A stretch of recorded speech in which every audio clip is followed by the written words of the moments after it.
তো বন্ধুরা আজকে কথা বলবো মানে ডলার সিস্টেমের উপরে, যে ডলার কিভাবে কাজ করে এবং এই যে ডলার, পেট্রো ডলার বলতে মূলত যেরকম ক্রুড অয়েলের সাথে কিভাবে যুক্ত।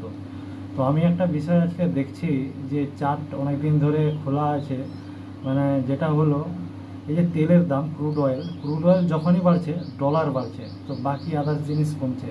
যেমন ধরুন গোল্ড, তারপরে বিটকয়েন, বাকি আদার্স কারেন্সি ওগুলো পড়তেছে।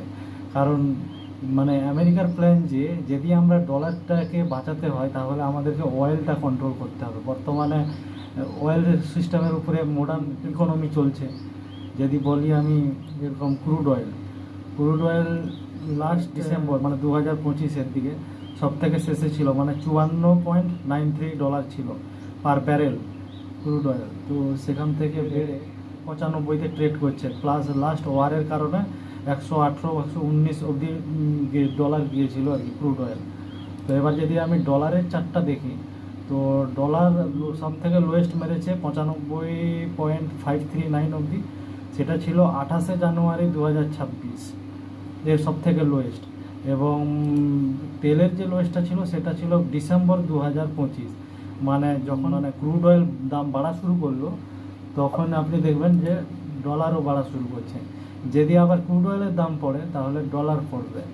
সিমিলারলি এদিকে যদি আমি বিটকয়েনের চার্ট দেখি, তো বিটকয়েন কিন্তু হিউজ সেল হয়েছে। মানে বিটকয়েনের সেলিং পয়েন্ট হচ্ছে ধরুন আপনার 1 অক্টোবর 2025, মানে অক্টোবর থেকে বিটিসি সেল চলছে, কিন্তু ডলার কেনা হচ্ছে বা ক্রুড অয়েল কেনা চলছে। তো টাকা কিভাবে ট্রান্সফার হচ্ছে দেখুন, ওয়ার্ল্ড ইকোনমি কিভাবে চলতেছে।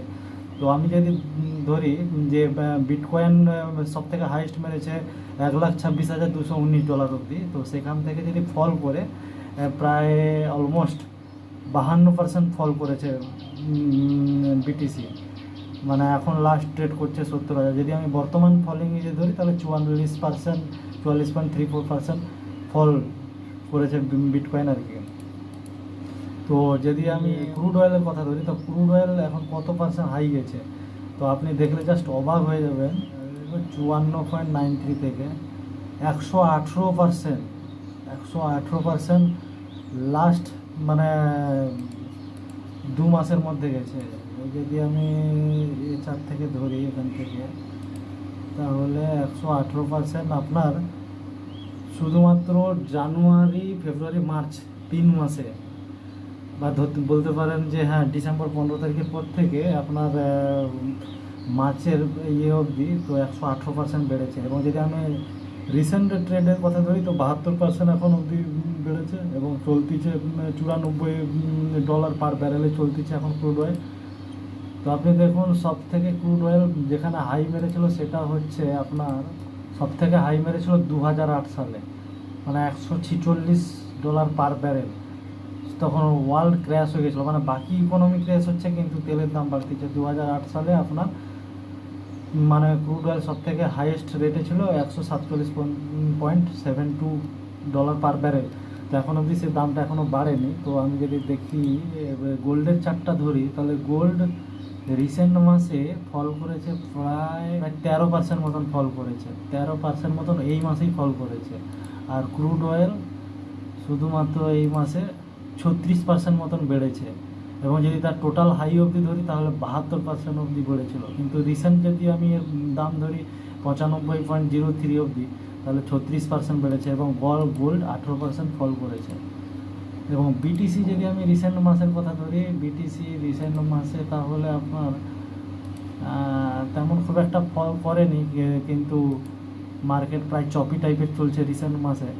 তো যদি আমি রিসেন্ট মাসেরও কথা বলি তাহলেও 10% মতন বিটিসি ফল করতেছে।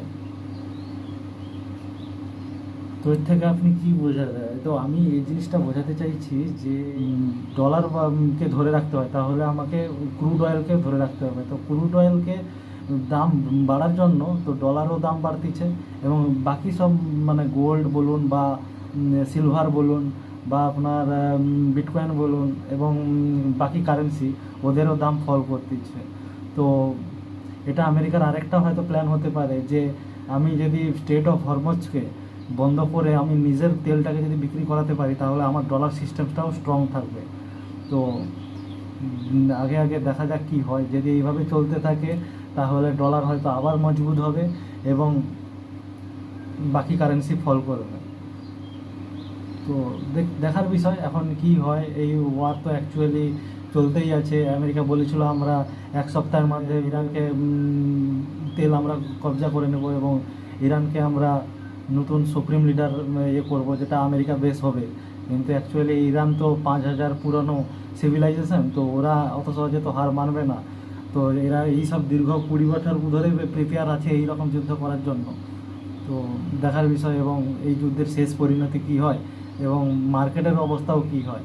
যদি ক্রুড অয়েলের আরও দাম বাড়তে থাকে তাহলে ডলার হয়তো আরও বাড়বে, বাকি গোল্ড ফল করবে, বিটকয়েনও ফল করবে এবং আদারওয়াইজ কারেন্সিও ফল করবে, সিলভারও ফল করবে। যদি ক্রুড অয়েলের দাম পড়তে থাকে তো ডলারও ফল করবে এবং বাকি জিনিসের দামও বাড়বে। তো দেখার বিষয়। এবার আমেরিকা তো ডলার সিস্টেমটাকে বজায় রাখতেই চাইবে এবং চীনও তাদের ওয়ানেও কারেন্সিও চালাচ্ছে। তো এটাই আমি বোঝানোর জন্য আজকে ভিডিওটা বানালাম যে কিভাবে ডলার সিস্টেমটা চলে। তো জাস্ট যদি আপনাদের ভালো লাগে তারপরে একটা লাইক করবেন এবং সাবস্ক্রাইব